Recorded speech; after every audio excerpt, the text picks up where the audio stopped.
যে শারীরিক কষ্ট এবং সম্পদ দুটোকে খরচ করার মাধ্যমে আল্লাহ তাআলার আনুগত্য প্রকাশ করা।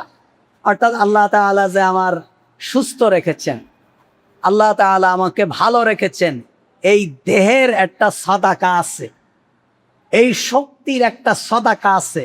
এই শারীরিক কষ্ট এবং সম্পদ দুটোকে খরচ করে, দুটোকে ব্যয় করে আল্লাহ তাআলার আনুগত্য প্রকাশ করা, এটা হলো হজ।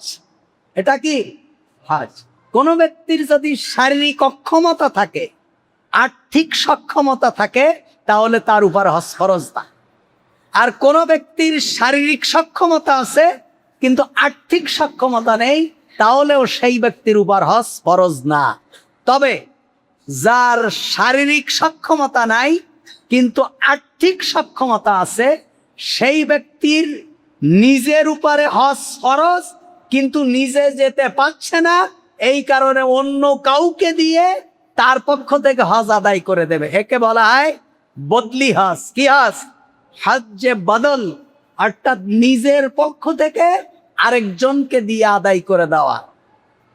ইসলামী শরিয়াতের ভিতরে কত গুরুত্বপূর্ণ ইবাদত যে আপনি করতে পারছেন না, কিন্তু আপনার পক্ষ থেকে অন্য কাউকে দিয়ে হলেও করায় দিতে হবে।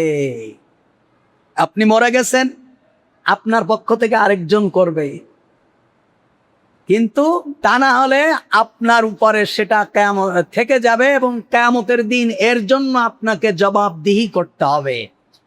হজ হলো এত গুরুত্বপূর্ণ ইবাদত। হজ এরপরে 5 নম্বর হলো খানা পিনা পরিত্যাগ করা এবং মনের চাহিদা, কামনা, বাসনা পরিত্যাগ করার মাধ্যমে আল্লাহ তাআলার আনুগত্যের স্বীকৃতি দেওয়া।